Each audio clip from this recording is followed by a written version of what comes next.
ओम शांति। 10/9/2024 के ईश्वरीय महावाक्य हैं। मीठे बच्चे, माया को वश करने का मंत्र है मन मना भाव। इसी मंत्र में सब खूबियां समाई हुई है। यही मंत्र तुम्हें पवित्र बना देता है। प्रश्न: आत्मा की सेफ्टी का नंबर 1 साधन कौन सा है और कैसे?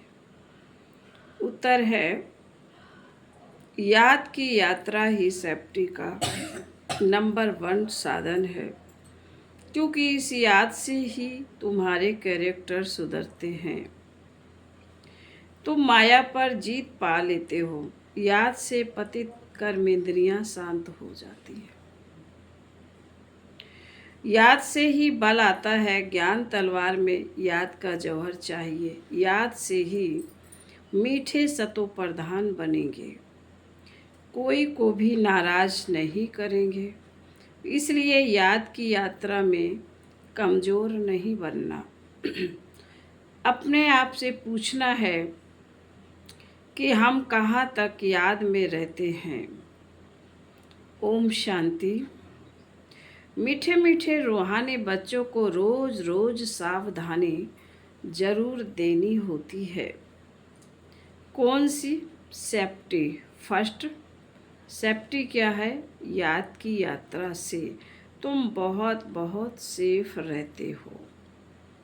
मूल बात ही बच्चों के लिए यह है। बाप ने समझाया है, तुम बच्चे जितना याद की यात्रा में तत्पर रहेंगे, उतनी खुशी भी रहेगी और मैनर्स भी ठीक होंगे। क्योंकि पावन भी बनना है, कैरेक्टर्स भी सुधारना है, अपनी जांच करनी है। मेरा कैरेक्टर किसी को दुख देने जैसा तो नहीं है। मुझे कोई देह अभिमान तो नहीं आ जाता है। यह अच्छी रीति अपनी जांच करनी है। बाप बैठ बच्चों को पढ़ाते हैं। तुम बच्चे पढ़ते भी हो तो फिर पढ़ाते भी हो।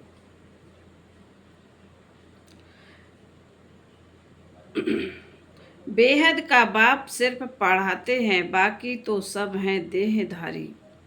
इसमें सारी दुनिया आ जाती है। एक बाप ही विदेही है।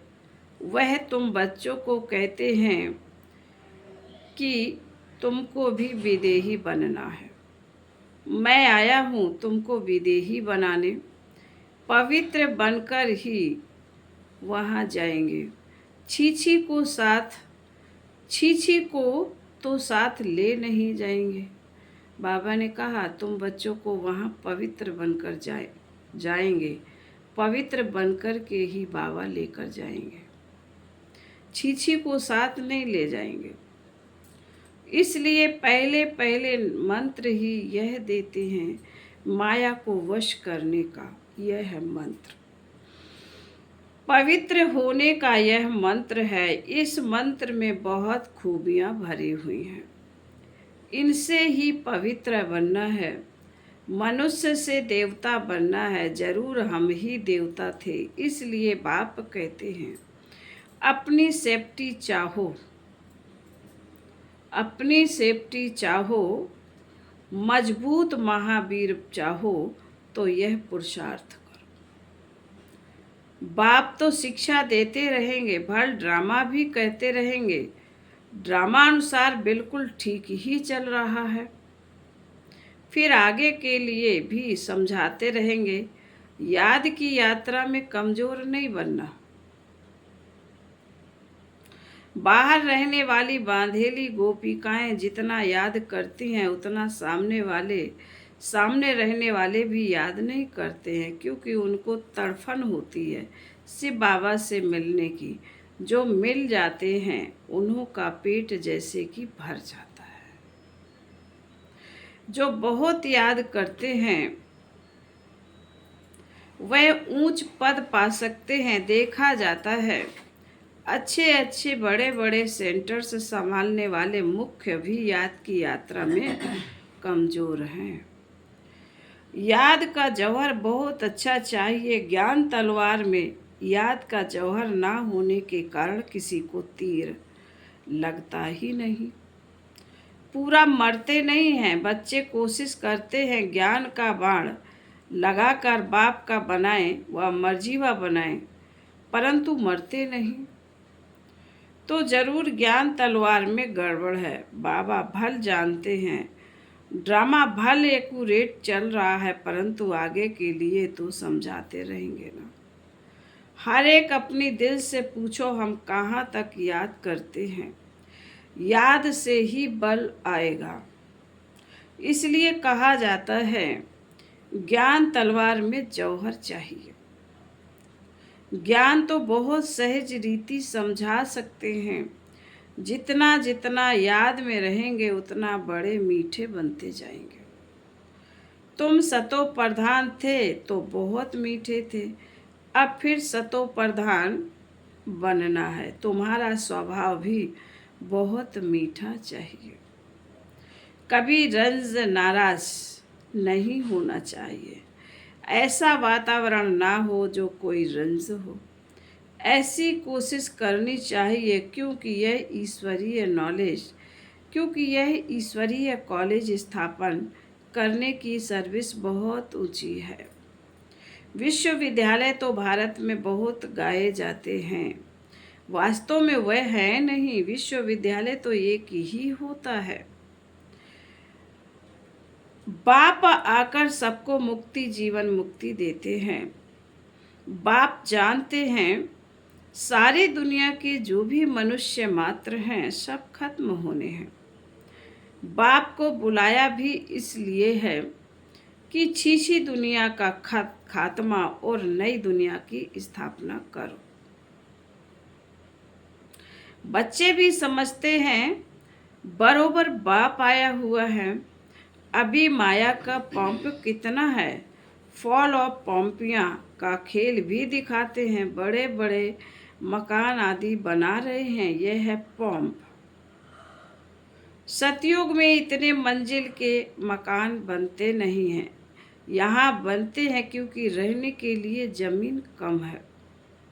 विनाश जब होता है तब सब बड़े बड़े मकान भी गिर पड़ते हैं। आगे इतनी बड़ी बड़ी बिल्डिंग नहीं बनती थी। बॉम्ब्स जब छोड़ेंगे तो ऐसे गिरेंगे जैसे ताश के पत्ते। इसका मतलब यह नहीं कि वह मरेंगे नहीं, बाकी दूसरे रह जाएंगे नहीं। जो जहाँ होगा, चाहे समुद्र पर हो चाहे पृथ्वी पर हो, आकाश में हो पहाड़ों पर हो, उड़ रहा हो, सब खत्म हो जाएंगे। यह पुरानी दुनिया है ना, जो भी 84 लाख योनियां हैं, यह सब खत्म हो जानी है। वहाँ नई दुनिया में यह कुछ भी होगा नहीं। ना इतने मनुष्य होंगे, ना मच्छर, ना जीव जंतु होंगे। यहाँ तो ढेर के ढेर हैं। अब तुम बच्चे भी देवता बनते हो तो वहाँ हर चीज सतो प्रधान होती है। यहाँ भी बड़े आदमी के घर में जाएंगे तो बड़ी सफाई आदि रहती है। तुम तो सबसे जास्ती बड़े देवता बनते हो। बड़े आदमी भी नहीं कहेंगे, तुम बहुत ऊंच देवताएं बनते हो। यह कोई नई बात नहीं है। 5000 पहले भी तुम यह बने थे, नंबरवार।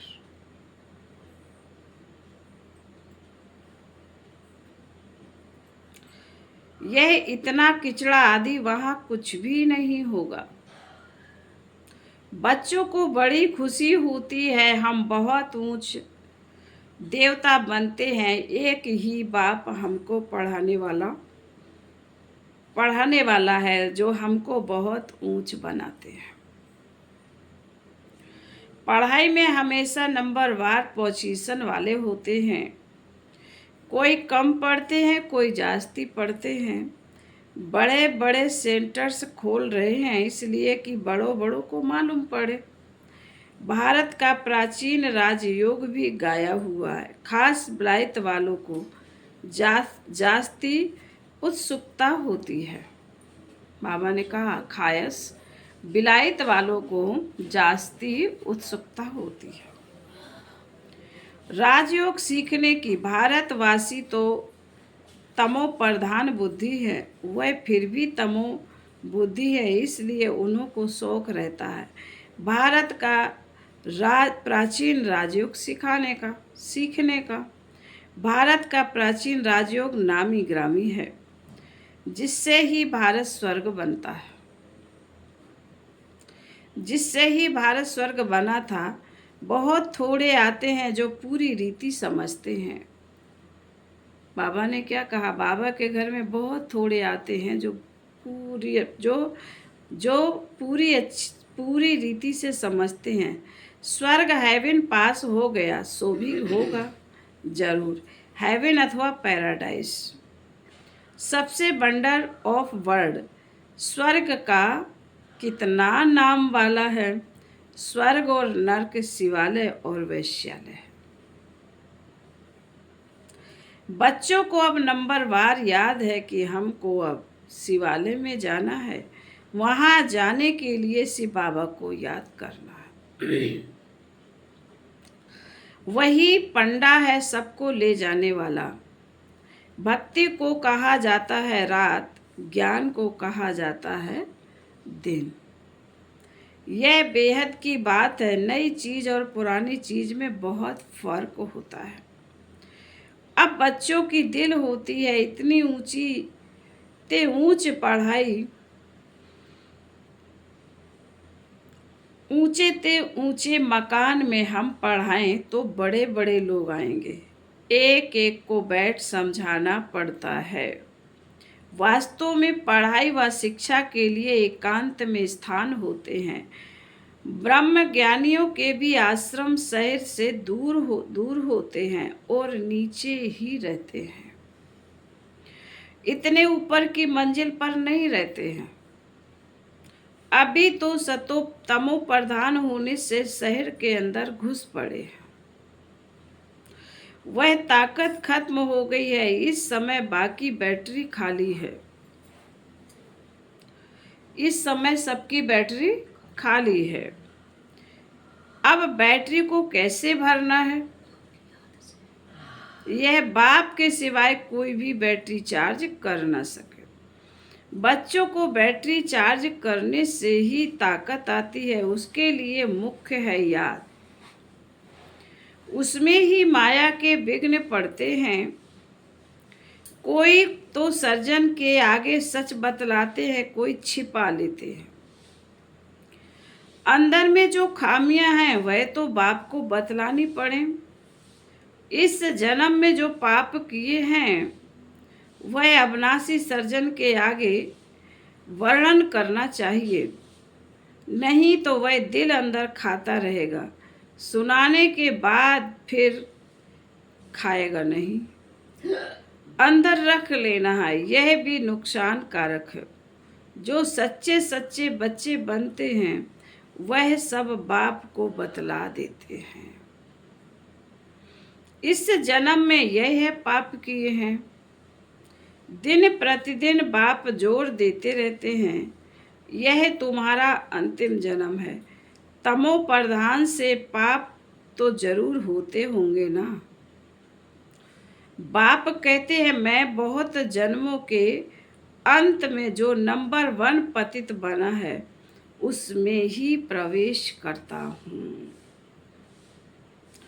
क्योंकि उनको ही फिर नंबर 1 में जाना है। बहुत मेहनत करनी पड़ती है। इस जन्म में पाप हुए तो है ना। कईयों को पता ही नहीं पड़ता कि हम यह क्या कर रहे हैं। सच नहीं बतलाते हैं, कोई कोई सच बतला देते हैं। बाप ने समझाया है बच्चे तुम्हारी कर्मेंद्रियां शांत तब होती हैं जब कर्मातीत अवस्था बनती है। जैसे मनुष्य बूढ़े होते हैं तो कर्मेंद्रियां ऑटोमेटिकली शांत हो जाते हैं। इसमें तो छोटेपन में ही सब शांत हो जाना चाहिए। योग बल में अच्छी तरह रहो तो इन सब बातों की एंड हो जाएगी।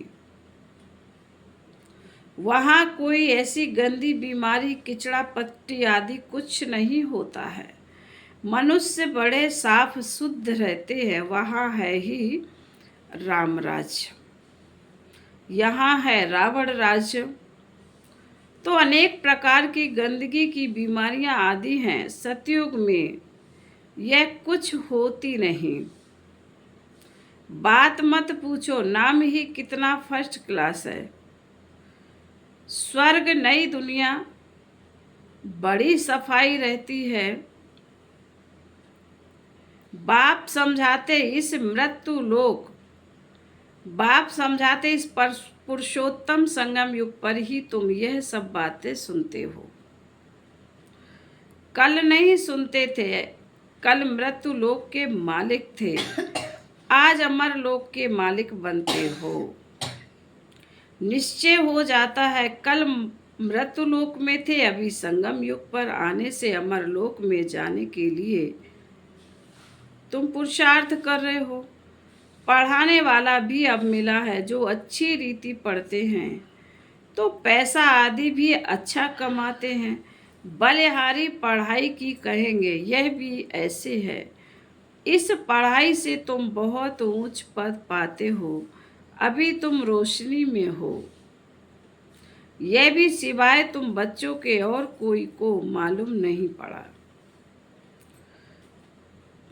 नहीं है। तुम भी फिर घड़ी घड़ी भूल जाते हो, पुरानी दुनिया में चले जाते हो। भूलना माना पुरानी दुनिया में चले जाना। अभी तुम संगम युगी ब्राह्मणों को मालूम है कि हम कलयुग में नहीं हैं। यह सदैव याद रखना। हम नए विश्व के मालिक बन रहे हैं। बाप हमको पढ़ा रहे हैं। बाप हमको पढ़ाते ही हैं नई दुनिया में जाने के लिए। यह है शुद्ध अहंकार, वह है अशुद्ध अहंकार। तुम बच्चों को तो कभी अशुद्ध ख्याल भी नहीं आना चाहिए। पुरुषार्थ करते करते आखिरी पिछाड़ी में रिजल्ट निकलेगी। बाप समझाते हैं इस समय तक सब पुरुषार्थी है। इम्तहान जब होता है तो नंबरवार पास हो, फिर ट्रांसफ़र हो जाते हैं। तुम्हारी है बेहद की पढ़ाई, जिसको सिर्फ तुम ही जानते हो। तुम कितना समझाते हो। नए नए आते रहते हैं बेहद के बाप से वर्षा पाने के लिए। भले दूर रहते फिर भी सुनते सुनते निश्चय बुद्धि हो जाते हैं। ऐसे बाबा के सम्मुख भी जाना चाहिए। जिस बाप ने बच्चों को पढ़ाया, ऐसे बाप से सम्मुख तो जरूर मिलना चाहिए। समझ कर ही यहाँ आते हैं। कोई नहीं समझे हुए हैं तो भी यहाँ आने से समझ जाते हैं। बाप कहते हैं दिल में कोई भी बात हो समझ में नहीं आती है, आती हो तो भल पूछो। बाप तो चुंबक है ना, जिसकी तकदीर में है वह अच्छी रीति पढ़ सकते हैं। तकदीर में नहीं है तो फिर खलास, सुना अनसुना कर देते हैं। यहाँ कौन बैठ पढ़ाते हैं? भगवान, उनका नाम है शिव। शिव बाबा ही हमको शिव की बादशाही देते हैं। शिव बाबा ही हमको स्वर्ग की बादशाही देते हैं। फिर कौन सी पढ़ाई अच्छी? तुम कहेंगे हमको शिव बाबा पढ़ाते हैं जिससे 21 जन्मों की बादशाही मिलती है। ऐसे ऐसे समझाते समझाते ले जाते हैं। कोई तो पूरा ना समझने के कारण इतनी सर्विस नहीं कर सकते। बंधन की जंजीरों में जकड़े रहते हैं। शुरू में तो तुम कैसे अपने को जंजीरों से छुड़ा कर आए, जैसे कोई मस्ताने होते हैं। यह भी ड्रामा में पार्ट था जो कशिश हुई। ड्रामा में भट्टी बननी थी, जीते जी मरे फिर माया की तरफ कोई कोई चले गए। युद्ध तो होती है ना, माया देखती है, इसने इसने बड़ी हिम्मत दिखाई है, अब हम भी ठोक कर देखते हैं। बाबा ने कहा, माया देखती है, इसने बड़ी हिम्मत दिखाई, अब हम भी ठोक कर देखते हैं कि पक्के हैं वह नहीं। बच्चों की कितनी संभाल होती है, सब कुछ सिखलाते थे। तुम बच्चे एल्बम आदि देखते हो, लेकिन सिर्फ चित्र देखने से भी समझ ना सको। बाबा की एल्बम आदि देखते हो, बाबा कह रहे खाली चित्र देखने से समझ ना सको। कोई बैठ समझाए कि क्या क्या होता है, कैसे भट्टी में पड़े थे, फिर कोई कैसे निकले, कोई कैसे, जैसे रुपए छपते हैं तो भी कोई खराब हो पड़ते हैं। यह भी ईश्वरीय मिशनरी है। ईश्वर बैठ धर्म की स्थापना करते हैं।